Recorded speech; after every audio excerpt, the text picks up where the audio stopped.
Hi guys, you are welcome once again to Beyond the Classroom Show. I remain your usual host, Honorable Mujahid is my name. I'm here with yet another gentleman whom we can learn something from. I strongly believe that the topic chosen, he is the right man to handle it for us to digest and dissect it with him. So today conversation I can assure you of interestingness. So be ready to join us in the conversation. You can only join us by dropping your comment in the comment section. So we react to your comment in subsequent videos. If you recommend we call him back, we will. And I'm sure and I strongly believe that he will honor our invitation as in when we request for him again. Before we kickstart with the interview, let's go for a quick commercial break, and when we return, then we get right into the conversation. You are welcome to Campbell Royal Tree, the best hotel in Winneba, close to Winneba Johnson and direct opposite the Well Filling Station. Among some of the facilities Campbell Royal Tree offers its clients and customers include: number one, we have a serene swimming pool where you can relax your body at any time, swim at any time, any day at affordable prices. In fact, you can come here 24/7. We operate all time. We there for you. Campbell Royal Treat is having an event center where we host every type of event, any event you want, whether birthday party, weddings, any event at all. We can give you the best facility to host your event that you want to host. Campbell Royal Treat is having a gym center where you can gym your body at any time, morning, evening, afternoon, any time at all you feel. And we also have a kitchen where we offer both local and foreign dishes. Any type of food you want, just come to Campbell Royal Treat and we will give it to you at very affordable prices. We also have a clinic attached to the hotel where in case of any emergency or any other time you can go there for the services at very, very subsidized prices. We've reduced the prices drastically just to favor our customers. Call the contact, the numbers on this list.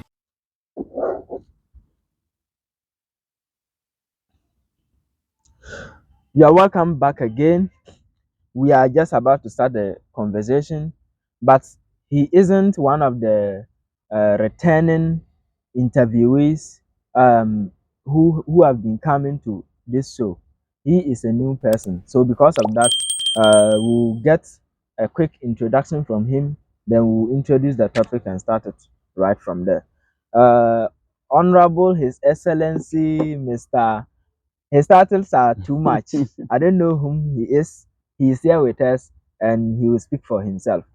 You are welcome. Thank you, Honorable. This is Beyond the Classroom Show. Sure. We are here for learning. It's all about learning. So anything you see us doing, we are just learning. Sure. Negative, positive, we don't discriminate anywhere we are going.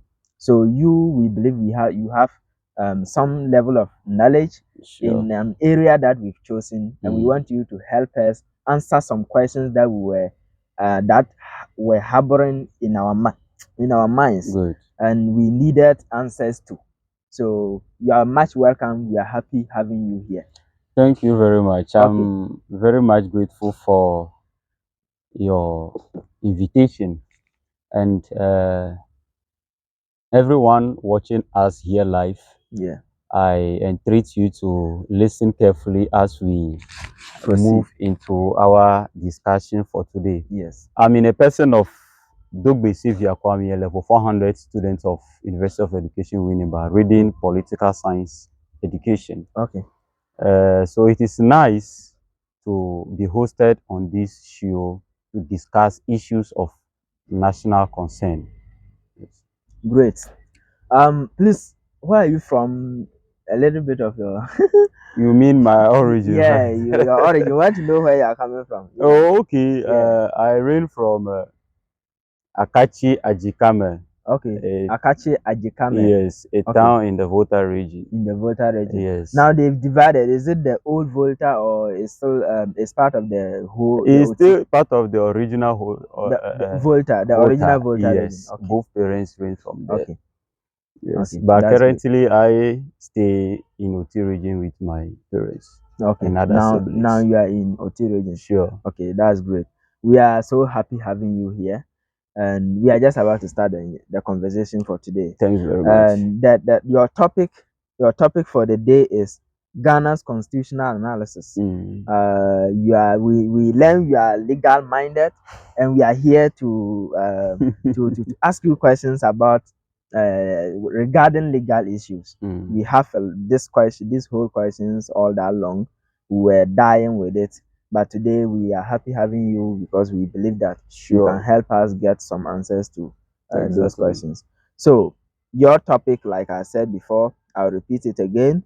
It is Ghana's constitutional analysis. Okay. We want to analyze the constitution of Ghana, matters revolving around it, what the public is saying, what we really want to know. Okay. We want to know the real things on grounds.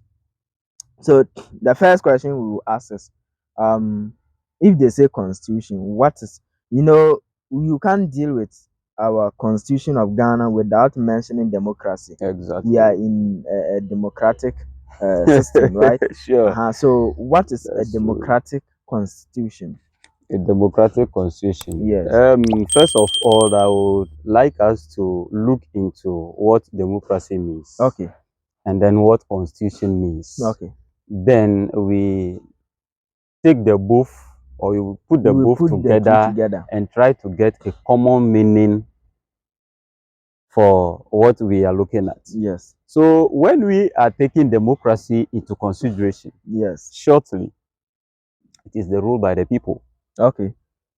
In a system of government where the people's view are accepted, or where the people's will prevail over the smaller group of people put in power, that system of government can be described to be democratic.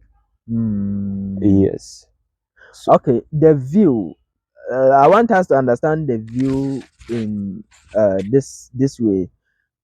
Is it the view as in exercising your franchise during elections, or you are talking about the view as to when these people elected come into office, then their policies implementation? Which one are you talking about? Are you talking about elections or policies implementation? It captures all, in the sense that when we talk about democracy to be a rule by the people, we are talking about the involvement of people in the decision-making process of the state. Okay.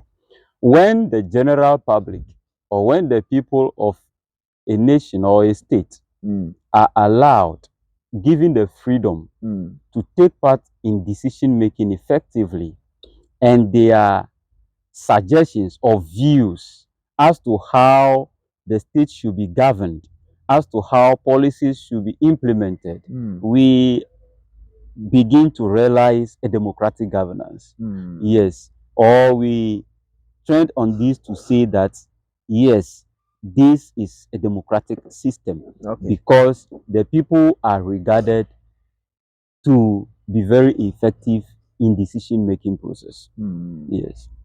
Okay. So it means when you are talking about rule by the people, it simply means in all angles. Sure. From all angles. Sure. Be it elections or during implementation of policies. Exactly. Okay. Where people or leaders of a state are not imposed on the people, but the people themselves elect or select their leaders to rule over them. Yes. Okay. So will you describe Ghana to be in a democratic system? Oh, Ghana is a democratic state. Obviously in the constitution, but I want us to look at it practically. Are we at that level? Oh yes, Ghana is a democratic state. Okay. Because we have features of a democratic state. Okay. When we are looking at a state that is democratic, what do we consider, or what do we put into consideration? Okay. When we are looking at a democratic state, we are looking at the institutions of government that is available. Okay. We are looking at the governance system. What system of government are we using? Are we using a system of government that the leaders dictate to the people and then the people have no say? Are we in a system of government that no individual citizen has the right to take part in decision making? But in the case of Ghana, we have the democratic institutions available. Some of these institutions of government that ensure that or that identifies us as democratic states is one, lawmaking bodies. Okay. Or The legislature. The right? legislature. We have the judiciary and then the executive. These institutions of government forms or constitutes a feature of a democratic state as compared to a military system of government or a monarchical system of government and others. And here lies the case: the Ghanaian, the state Ghana is having a constitution. Okay. A constitution that clearly states the right, the fundamental human rights of every individual. That clearly states how the democratic state should be structured. Are we getting it? Yes. How power should be transferred from a particular government to the other. We have all these things stipulated in our constitution as a state or as a country. So looking at all this, Ghana is a democratic state. Okay. Yes. Ghana is a democratic state. Yes. I hope you are with us in this conversation. If there is anything bothering your mind, just drop it in the comment section and let's move on from there. Okay. Ghana is a democratic state with its democratic constitution. Yes. But should we agree with people saying that it is not only in a democratic state that gets a constitution? Oh, sure. Okay. Yes. Meaning, if Ghana, Ghana right from independence, I don't know much about the history of Ghana, but I believe that, or I learned that there were some systems that were not democratic, right? Yes. But were they having constitutions, or is only this Fourth Republic thing that is? No, when we go back to 1957, where our former president, His Excellency Dr. Kwame Nkrumah, fought for independence of this noble state, we realized that there is a start, okay, of the future of Ghana. In that 1957, there was an act, okay, the Act of 1957. And that Act of 1957 that guarantees or that recognized Ghana as an independent state vested power in the Queen. Okay, in the Queen. Who we are talking about 1957 here. 1957 here. After independence. After independence. The Queen still have something to do with Ghana's constitution. Exactly. How? Exactly. So that was when power was not fully vested in Dr. Kwame Nkrumah. So to have a full control over the after state. 1957, Ghana were not fully controlling its own affairs. No, there were still external. We were still ruled by other by our colonial masters. Yes, we were still answerable to them as at that time until 1960. Okay.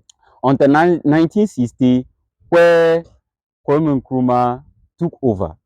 Okay, where power was it another fight, or it was just a kind of arrangement that were made right from 1957 that in 1960, by 1960, Ghana should become fully independent. How was the arrangement? I would say that in the 1957, okay, Ghana was seen, we were practicing parliamentary system of government. Okay, we were practicing parliamentary system of government. Okay. Where we have a prime minister. Are we following? Yes. Where we have a prime minister. But in 1960, there was a change in the system, in the constitution. Okay, constitution. Okay, that was on July 1st, 1960.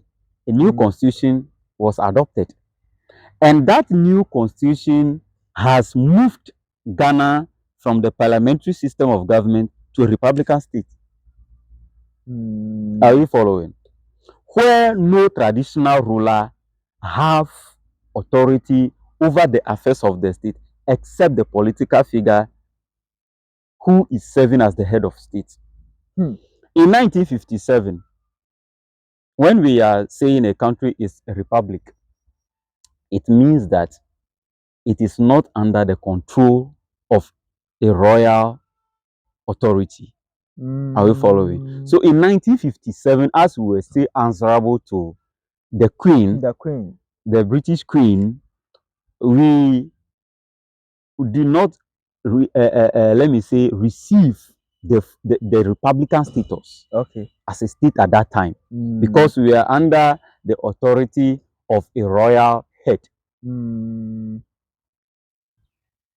Are you following? Yes. So in 1960, when the new constitution was adopted, Ghana moved from that parliamentary system of government to a republican state. Okay. Yeah. Proceed. Oh, okay. I want to understand it this way. Right from 1957, to the layman, anyone in Ghana will tell you that Ghana gained independence in on the 6th of March 1957. Sure. That is clear.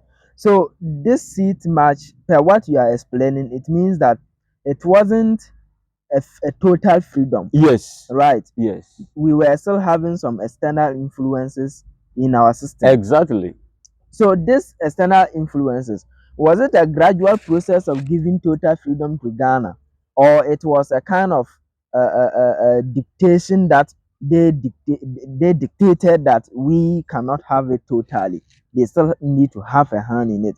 Were we forced to give them that little authority, or we decided that that is how it's supposed to be done? You see, why was it so? In governance, there are so many processes that you have to go through when you want to transfer power.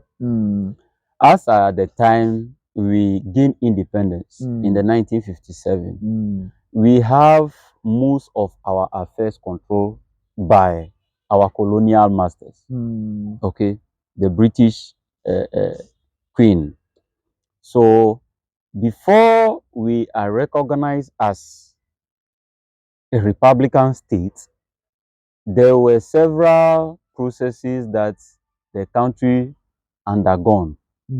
Okay, there were so many reforms, and it was this, and these reforms are very administrative, in the sense that the necessary consultations need to be done, the necessary documentations need to be done. We also need documents that would serve as a guide to the governance of the state. Are you getting it? That was how come we have the 1960 constitution that made Dr. Kwame Nkrumah the head of state, the republican head of state in 1960. That was why he became the president of Ghana. Yes. The first president of Ghana. The first president of Ghana. Okay. So Ghana attained independence in 1957, but attained the republican status in 1960. Wow. Yes. This is something new. It's not new, but mostly, even in class, they won't teach you this detail. I swear. The only thing they will tell you is Ghana gained independence in 1957, 6 March. Oh, that's all. It's obvious. They won't teach you details as to how come and all these things. You see, we are learning. Just join the conversation through the comment section. Let's continue. So, Ghana gained the first Republican status in 1957. Yes. So, is that what they call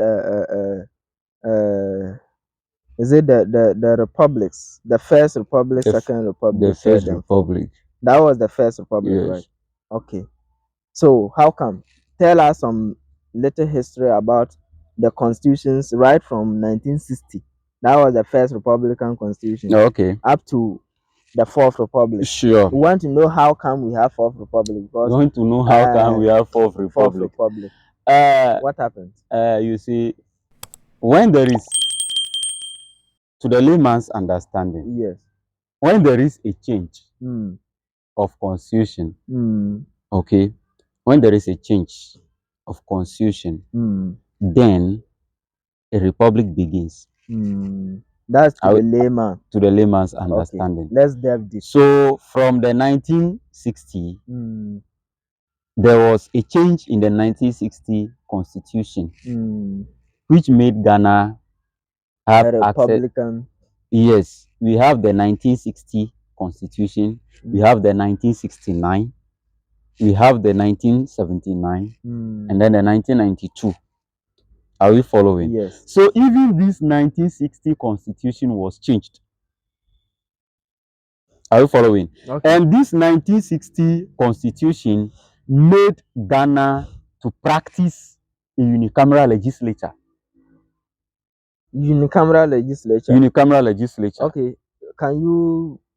When I say unicameral legislature, that is one legislative house. Okay, one legislative house. One legislative house. Okay, just like what we are practicing today. Exactly. Okay, one parliament, unlike Nigeria where we have this and that. Exactly. Okay. So, and that legislature, contained the president as a member. The president as a member of the legislature. How? And performing what role? And you see, that is why the transformation starts. And that is why changes were made to the constitution. Are we following? So if we have a legislative house that need to constitute lawmakers alone, and the institution of government, that is the legislature, the executive, and the judiciary, need to be different, okay, or need to be independent in the discharge of their duties. Have the president as a member of the legislature. Exactly, and we know that the president is the head of the executive arm. Yes. So if we have a member of the executive arm, not only a member, the head of the executive, becoming a member of the legislature, how do you think decisions will be made in the in the house? Very quick to the development. No waste of time. No waste of time at all. So in that capacity, we have so many things happening in that legislative house. Okay. So quickly there was these changes in leadership, in constitution. Are we following? They changed the 1960 constitution. They changed the 1960 constitution. Was it a review or a total change? There was a change because we have a change in leadership. Leadership as in the president or? Exactly. Okay, was it the overthrow you are talking about? Exactly. Okay, 1966, right? Okay, 1966. So yes, so when we have a change in government, you know, when anytime there is a coup d'etat, there is a change in constitution. They abrogate the previous. As we are in Ghana now, if there should be a coup d'etat, the 1992 constitution will be thrown away. And we are not praying for such things at this time. Yes. Because we are heading towards a period where we expect to see our political leaders represent the interests of the people more. Are we following? Because I think we have a legislative house that constitutes representatives of the people. And when we take the legislative arm into consideration, their first duty is representation. It's not lawmaking. Representation. The first duty. The first duty. The first function. Is representation. The first function of the legislative arm is representation. That is when they truly represent. They truly fight for the key interests of the people. They make sure the needs of the people are provided. Are you getting it? So when I'm going to the legislative house, I am expecting to serve more the interests of my constituents. My second duty as a legislative member or as a member of the legislative house is lawmaking. Are you getting it? So you get to the legislative house because of the people.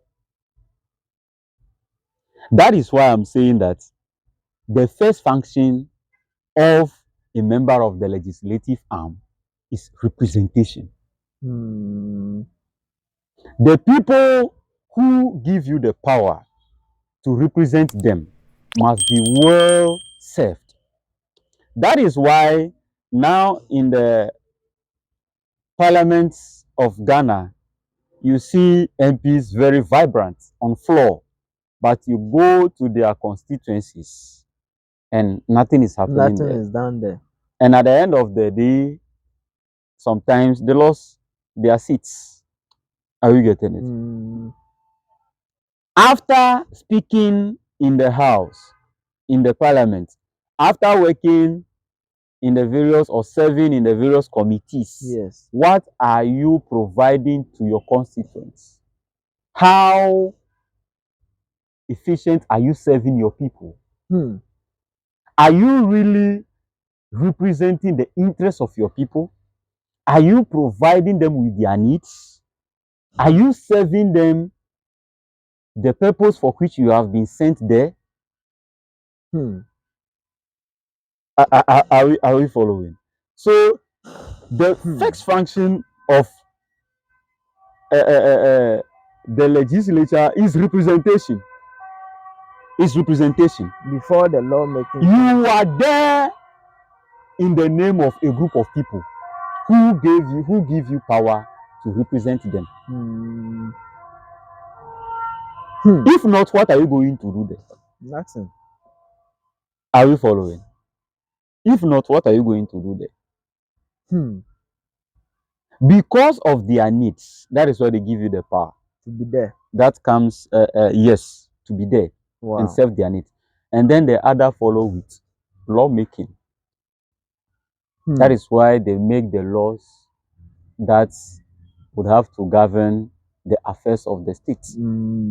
How the state is structured, how the state is governed, how everyone is served, every citizen is served. Because we and the people in power have come into a social contrast. Are we getting it? Okay. I hope you followed the constitutional trajectory when it started from 1966, where the military interventions were coming, up to 1992, where we now have the fourth Republican Constitution. Will you place some of the blame on the constitutions, the various past constitutions, when it comes to talking about discussing the coups, the military interventions? You know, it keep coming, changing constitutions, coming and changing constitutions. Will you say some of the loopholes are in the various constitutions? That is what is sometimes causing this military to intervene. You see, most of the reasons given by those who the regimes of the coup d'etat, the military regimes, yes, most of their consent or reason for embarking on the coup d'etat was economic hardship. Economic hardship, unemployment, and several others. Okay, corruption among political leaders. Is this refusal to represent the keen interests of the people? Are you getting it? Unemployment, hardship. So these are some of the things that triggered those who embarked on coup d'etats those days. Yes. Are you following? So, and I will say that most of the constitutions do not really serve or represent the interests of the people, or that do not favor the interests of the people, but rather those in authority. Are you following? If not the 1960 constitution, for instance, where should the president be part of the house? To make quick decisions. In addition to the 104 members of parliament who were directly elected by the people in a general election. Are you following? So there were so many things that brought about the coup d'etats and all that. Okay. But we thank God that a personality, a political personality, a great man who was once a military officer that embarked on a coup d'etat, yes, turned out to become a democratic leader. And he is the father. He became the father of the fourth Republican Constitution. Yes. That is really a great history in the Ghana political history. Wow. Yes. Wow. Okay. We would like to know, like, now we've gone back to look at the trajectory of our constitution. Sure. Right from 1960 up to 1992. Now let's come to the the fourth Republican Constitution, which is the 1992 Constitution of Ghana. Sure. Looking into it, can you identify some weaknesses in it? Are there any weaknesses, any loopholes? We keep complaining. Sometimes one thing I don't always understand is that if there will be a constitution in the country which governs everything about the country, then we can still complain that there is corruption. Me, I will not accept it until you convince me. That's why we are here. So convince me that the constitution is there, yet there are weak points of the constitution that leave some ways for people to penetrate through to bring in those corrupt acts. Okay, that is very good. What I have to say is this: when let me check this in account. Okay.